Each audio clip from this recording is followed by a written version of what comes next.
Shalom, shalom, Bapak Ibu yang dikasihi. Selamat hari Minggu, selamat kita bertemu lagi di ibadah kita, walaupun secara online. Saya percaya saudara ada di rumah saudara dalam keadaan yang sehat, dalam keadaan yang kuat. Penjagaan perlindungan Tuhan sempurna untuk kita semua. Amin. Puji Tuhan, hari ini hari yang luar biasa.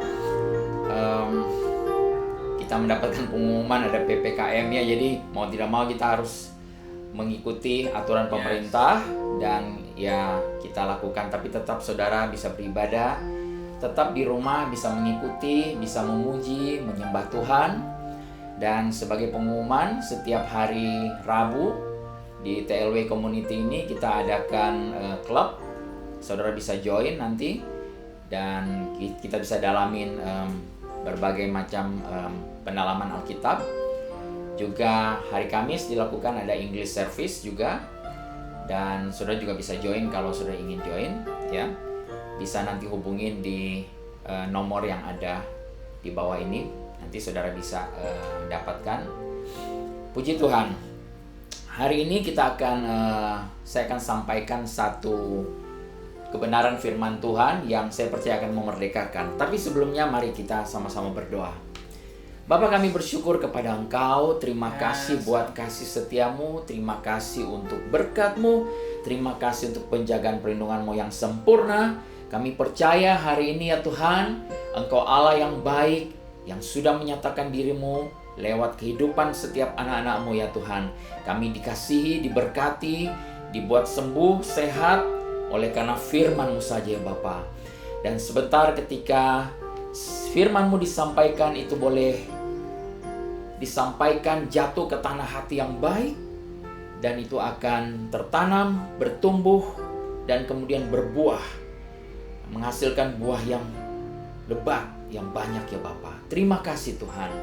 Kami mengucap syukur, terima kasih. Di dalam nama Tuhan Yesus Kristus kami berdoa. Haleluya. Amin. Puji Tuhan. Kita melanjutkan tema kita yang tema di TLW ini, tema yang besar adalah hidup dipimpin oleh Roh Kudus. Kemudian tahun ini adalah mengenai identitas, siapa kita di dalam Kristus. Dan mengerucut lagi mengenai kita adalah pengelola keuangan ya. Beberapa minggu ini kita terus menerus disampaikan tentang keuangan ya. Dan saya akan melanjutkan khotbah saya beberapa minggu lalu tentang stewardship atau pengelola. Jadi uang yang dipercayakan oleh Tuhan ini adalah sepenuhnya sebenarnya bukan milik saudara. Saudara bisa bekerja, bisa berusaha, berdagang dan lain sebagainya. Saudara bisa mendapatkan hasilnya, berkat dalam bentuk finansial, dalam bentuk uang. Tapi uang ini sebenarnya bukanlah milik sepenuhnya kita, tetapi kita dipercayakan oleh Tuhan untuk menjadi pengelolanya. Amin. Haleluya. Nah, hari ini saya akan lanjutkan dengan satu judul khotbahnya ya. Saya kasih judul hal-hal besar versus hal-hal kecil. Mari kita buka sama-sama dalam Lukas 16 ayat 10. Lukas 16 ayat 10 berkata begini, barang siapa setia dalam perkara-perkara kecil, ia setia juga dalam perkara-perkara besar. Dan barang siapa tidak benar dalam perkara-perkara kecil, ia tidak benar juga dalam perkara-perkara besar. Nah, orang seringkali menggunakan ayat-ayat ini dan mengatakan jika Anda mau dipercayakan untuk otoritas atau kuasa yang lebih besar, Anda harus mulai dari hal-hal yang kecil. Dan saya juga banyak memberitahu kepada orang-orang, kalau Anda mau menjadi manajer atau direktur, Anda perlu mulai dari staff, dari paling bawah ya. Nah, ini juga berlaku untuk bisnis, untuk perdagang atau pelayanan dan lain-lain ya. Nah, saat Anda melakukan hal-hal yang kecil, Tuhan akan meningkatkan tanggung jawab kepemimpinan Anda. Nah, ini adalah pernyataan yang benar Bapak Ibu ya. Tetapi ya tidak salah menggunakan ayat ini dan menunjukkan kebenarannya. Tapi sebenarnya bukan ini yang dimaksud oleh Yesus di dalam ayat ini. Ayat ini bercerita sebelumnya kalau Bapak Ibu baca, berbicara tentang perumpamaan seorang bendahara yang tidak jujur. yang menggunakan uang untuk kepentingan dirinya sendiri. Dia menghabiskan uang itu dia untuk dipakai untuk senang-senang saja ya, seperti itu. Tapi dalam konteksnya, Yesus mengatakan hal yang paling kecil yang dimaksud di sini adalah uang. Amin. Jadi area yang paling kecil di dalam hidup Anda adalah mempercayai Tuhan dalam hal keuangan Anda. Nah, ini luar biasa sekali Bapak Ibu. Yesus mengatakan bahwa area yang paling kecil adalah mempercayai Tuhan dalam hal uang. Puji Tuhan. Nah, ini kebanyakan sangat bertentangan dengan pikiran kebanyakan orang. Kebanyakan orang berpikir bahwa uang itu nanti ajalah kalau kita sudah Kristen yang sudah dewasa baru kita bahas tentang hal keuangan ini dia. Nah, orang akan berpikir bahwa Pak Dovi sebaiknya Anda lebih baik membahas tentang keselamatan lebih dulu, tentang hidup yang kekal, seperti itu ya. Dan kalau saya menyampaikan tentang kemakmurannya Alkitabiah atau tentang hal-hal finansial, saya suka mendapat beberapa kritik. Banyak orang yang mengkritik saya untuk atau mungkin ada orang yang alergi untuk membicarakan hal ini. Tapi Yesus banyak sekali membicarakan tentang keuangan ini dia ya. Keuangan ini adalah area di mana orang seharusnya lebih mempercayai Tuhan. Amin. Dalam hal ini, dalam perumpamaan tentang bendahara yang tidak jujur ini, Yesus melanjutkan dengan mengatakan dalam Lukas 16 ayat 11 sampai 13 berkata begini. Jadi jikalau kamu tidak setia dalam hal mamon yang tidak jujur, siapakah yang akan mempercayakan kepadamu harta yang sesungguhnya? Dan jikalau kamu tidak setia dalam harta orang lain, siapakah yang akan menyerahkan hartamu sendiri kepadamu?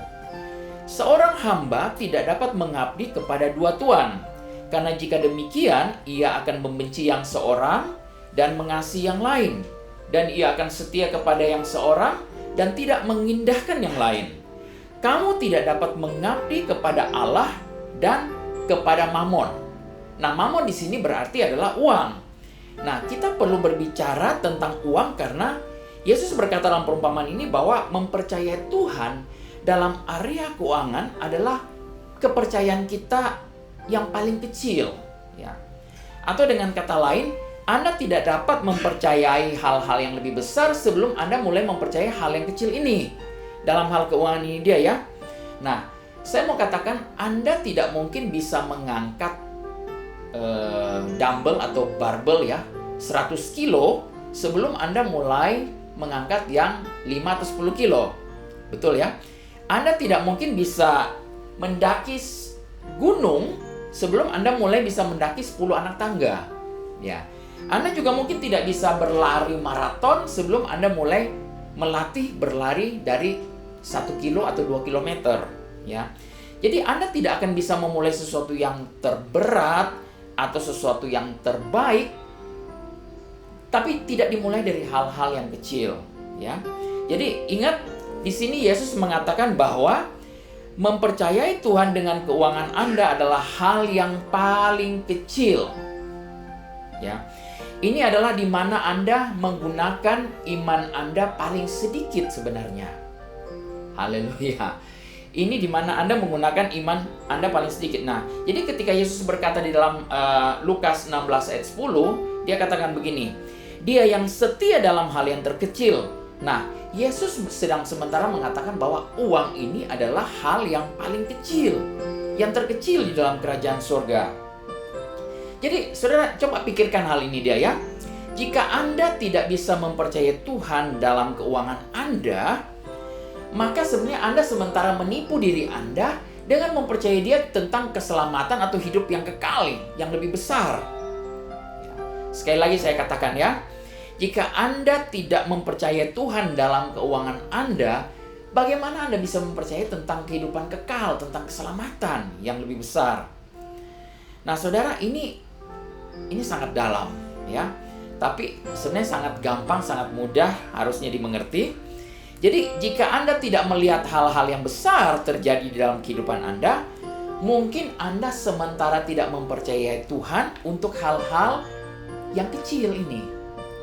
Anda sementara tidak mempercayai Tuhan dalam perkara uang. Anda tidak mempercayai bahwa Dia yang memenuhi kebutuhanmu.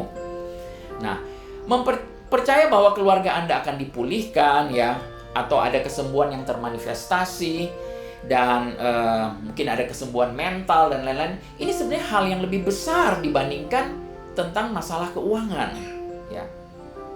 Nah, jika Anda belum mulai mempercayai Tuhan dengan keuangan Anda, bagaimana Anda bisa mulai mempercayai tentang hal-hal yang lain, saudara? Ya, Anda perlu mempercayai Tuhan dalam area yang paling kecil ini dia ya.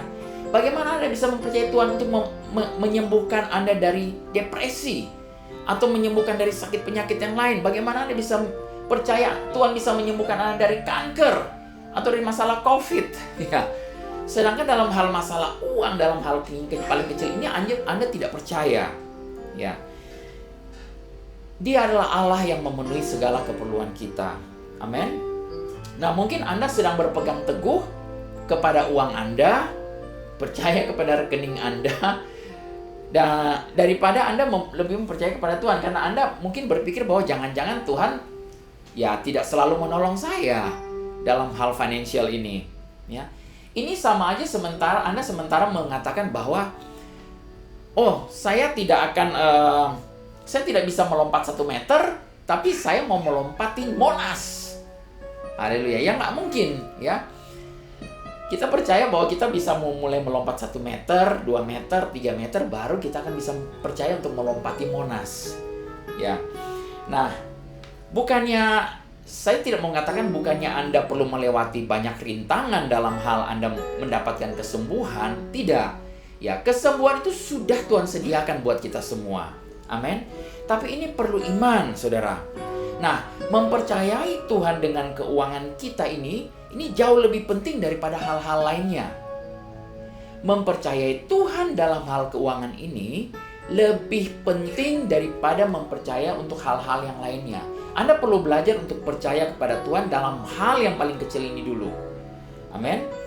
Nah, banyak orang coba-coba men-skip hal ini dan langsung percaya kepada Tuhan untuk hal yang lebih besar. Nah, ini bukan seperti ini cara kerjanya ya Bapak Ibu ya.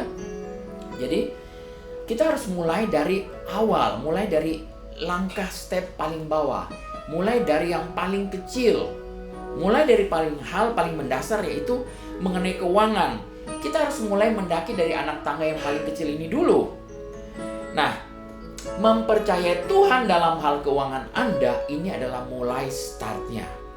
Haleluya. Nah, ada satu kesaksian, ada seorang hamba Tuhan, dia mulai menceritakan tentang kebaikan Tuhan, dan dia mulai menyampaikan pesan-pesan sama seperti yang saya sampaikan ini, bahwa saudara harusnya mulai mempercayai dalam hal keuangan.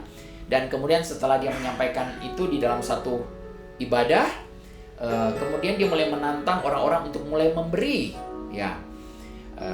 Dan karena dia tidak mau orang-orang ini salah tangkap, dia bilang semua persembahan ini akan dia serahkan kembali kepada gereja lokal. Jadi bukan untuk dirinya, hanya dia untuk menunjukkan bahwa mari, ayo percaya untuk dalam hal keuangan ini dia. Kalau saudara mau memberi, saudara akan diberi. Dan seperti itu ya. Dan kemudian ketika orang-orang mulai memberi, ketika kantong persembahan mulai dijalankan, orang-orang mulai memberi, saudara, apa yang terjadi? Tuhan berbicara kepada dia. Tuhan berkata seperti ini dia. Lihat, orang-orang mulai mempercayakan keuangan mereka kepada saya. Dan kau akan lihat hal-hal yang luar biasa akan terjadi. Setelah persembahan dijalankan begitu, hamba Tuhan ini kemudian berdoa. Pada saat itu terjadi mujizat kesembuhan yang luar biasa. Dan orang-orang berlari kepadanya dan mengatakan, apa yang bisa saya lakukan untuk supaya saya bisa selamat? Dan kemudian hamba Tuhan ini mulai berdoa. Mulai mendoakan orang-orang ini.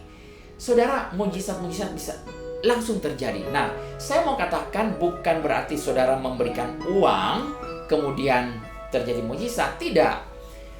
Hal-hal ini seperti saya sudah katakan, sudah Tuhan sediakan.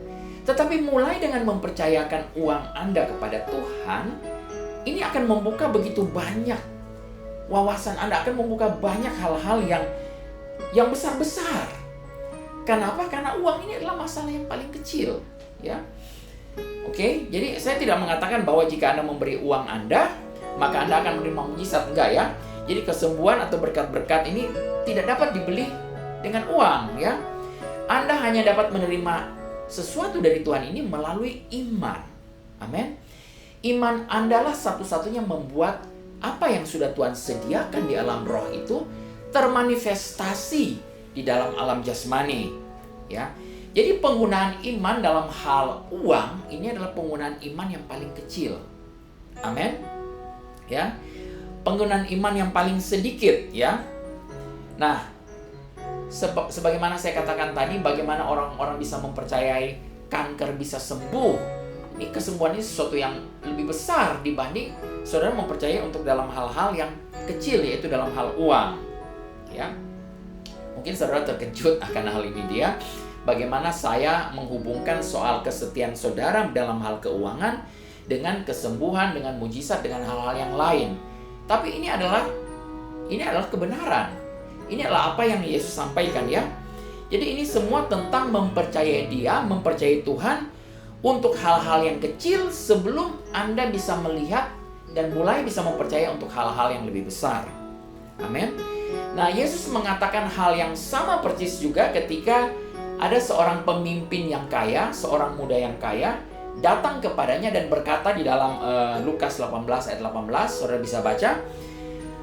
Orang muda ini datang, dia sangat kaya. Orang muda ini datang dan berkata begini, "Guru yang baik, apa yang harus aku perbuat untuk memperoleh hidup yang kekal?" Nah, saudara tahu dalam ceritanya dia, Yesus mengatakan, kamu jangan membunuh, jangan berzina, kamu harus hormati orang tua dan lain sebagainya. Seluruh hukum Taurat itu dia disampaikan oleh Yesus, dan orang muda ini dia berkata bahwa semua itu sudah saya lakukan, Tuhan. Saya sudah lakukan semua ini dia. Dalam hal ini Yesus melihat hati pemuda ini, melihat hati orang kaya ini dia, dan Yesus menyadari bahwa hati pemuda ini dia ada yang tidak benar, ya. Kemudian dia mulai menyuruh pemuda ini dia untuk menjual semua hartanya dan memberikan hartanya ini kepada orang miskin, kemudian datang untuk mengikuti dia. Nah, intinya Yesus sementara mengatakan kepada pemuda ini, jika kamu tidak dapat mempercayai aku dalam hal yang paling kecil, maka kamu juga tidak akan mempercayai aku dalam hal yang lebih besar. Ya, dalam perumpamaan ini kita juga bisa melihat ya sebelumnya ya bahwa bendahara yang tidak jujur ini dia, Yesus berkata bahwa karena itu jikalau kamu tidak setia kepada mamon yang tidak benar, siapakah yang akan menyerahkan kepadamu kekayaan yang sebenarnya? Nah, orang berbicara bahwa kekayaan uang itu adalah kekayaan yang sejati. Tetapi saya mau katakan uang tidak ada apa-apanya dibandingkan kesehatan atau kesembuhan Anda. Betul? Ya. Orang bisa membayar jutaan dolar hanya untuk supaya bisa sembuh.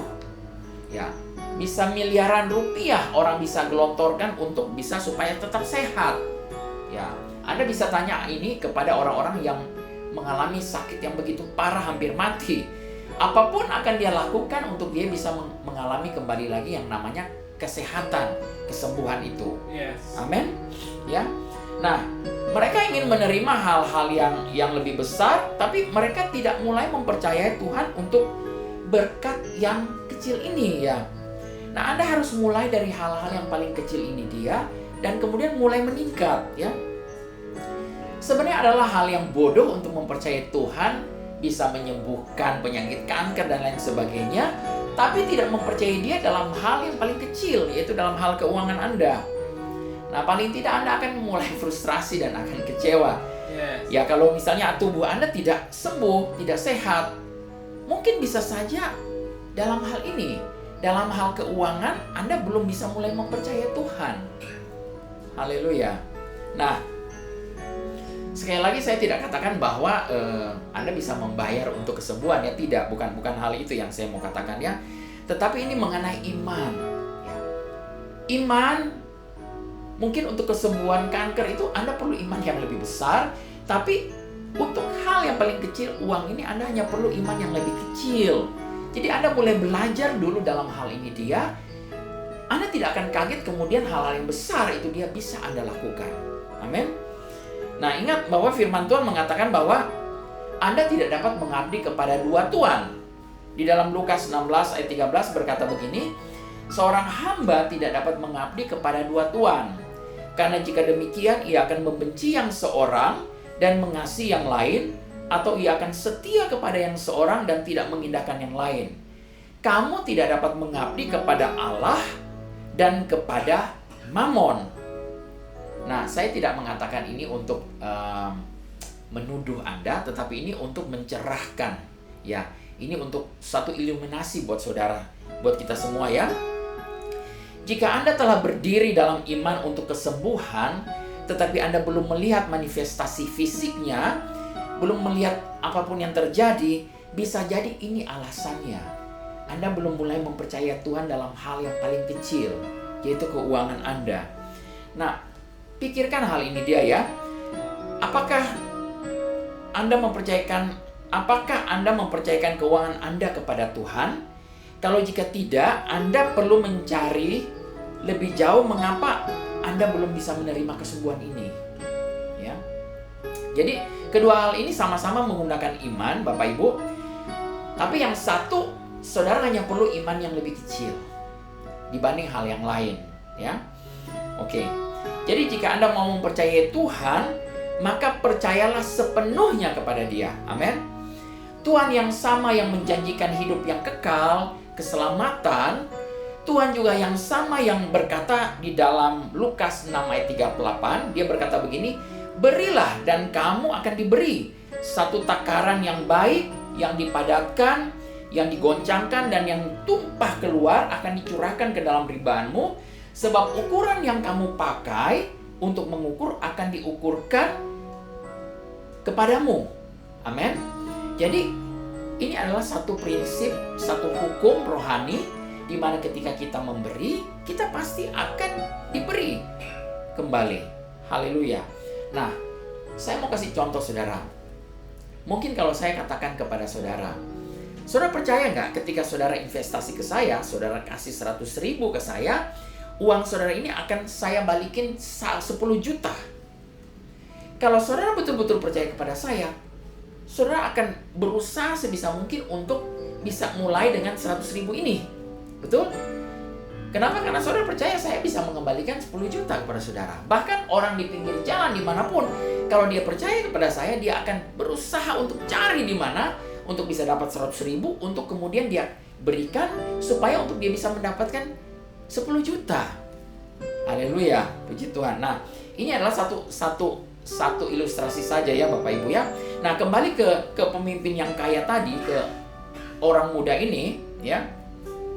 Yesus meminta hartanya, Yesus meminta untuk dia itu lebih mempercayai Tuhan daripada percaya kepada hartanya, dengan cara melepaskan hartanya tersebut. Nah, apa maksud Tuhan dalam hal ini dia? Apakah Tuhan bermaksud untuk membuat pemuda ini, orang kaya ini menjadi miskin?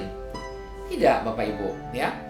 Jadi, seandainya orang muda ini mau melakukan apa yang Tuhan suruh kepada dia, saya percaya ya, dia akan menggeser posisi Yudas sebagai bendahara. Amin.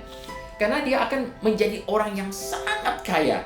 Di dalam Markus 10 ayat 29, Yesus berkata begini, "Aku berkata kepadamu, sesungguhnya setiap orang yang karena aku dan karena Injil meninggalkan rumahnya, ya, meninggalkan saudaranya laki-laki atau saudaranya perempuan, ibunya atau bapaknya atau anak-anaknya atau ladangnya, orang itu sekarang pada masa ini juga akan menerima kembali 100 kali lipat."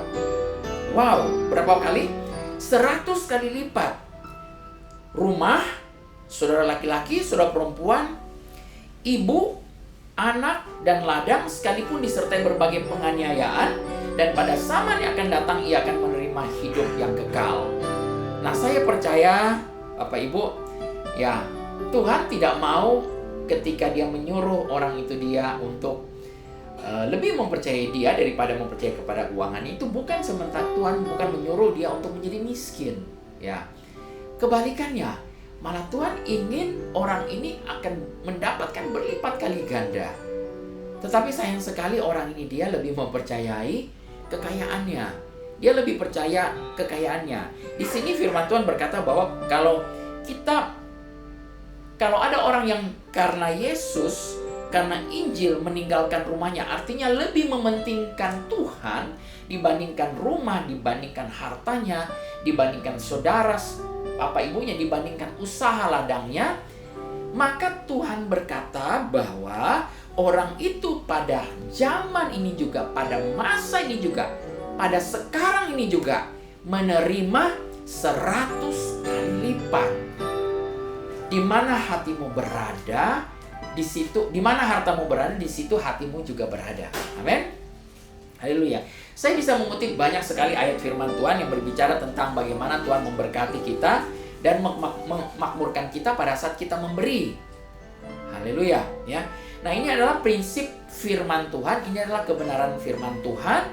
Kalau saudara percaya, ini bekerja dalam hidupmu. Amin. Ya. Kalau saudara lebih percaya bahwa Tuhan akan menyembuhkan saya lebih dulu, baru kemudian saya baru bisa memberi, saudara sementara menipu dirimu sendiri.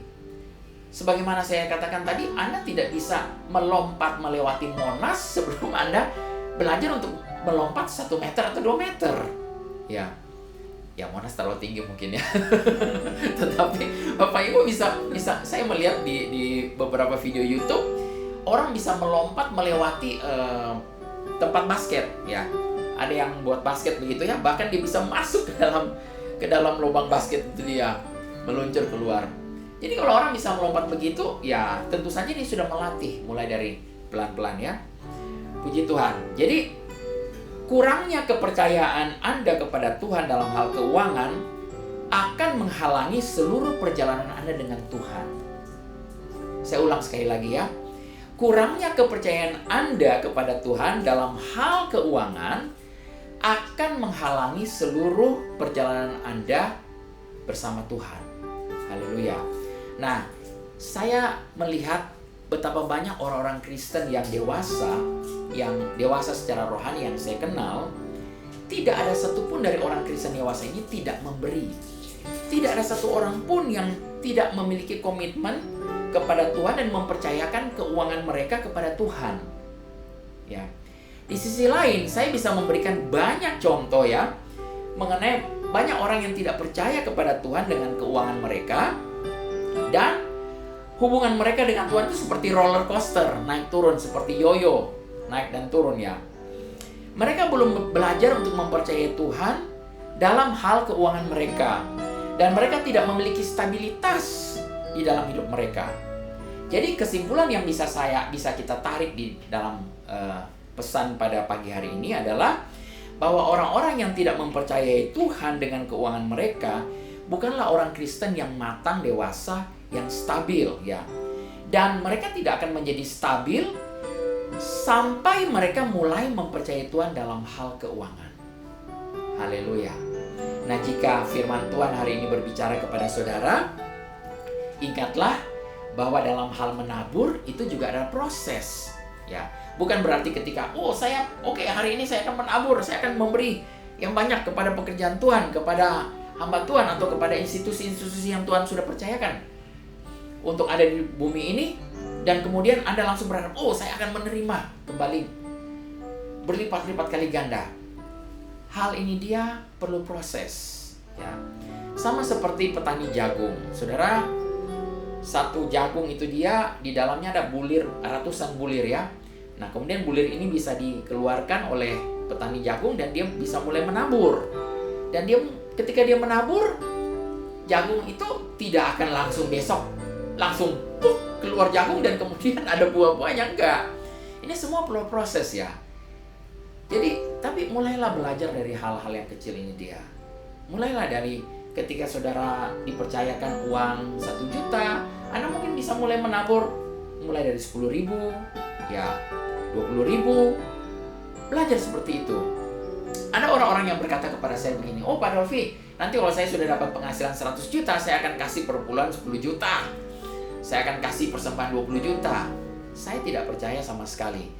Ketika dia mendapatkan hasil 1 juta, kalau dia tidak mau memberi 10.000 atau 100.000, saya tidak akan percaya dia akan bisa memberi 10 juta, 20 juta nanti pada saat dia bisa mendapat ratusan juta atau bahkan miliaran.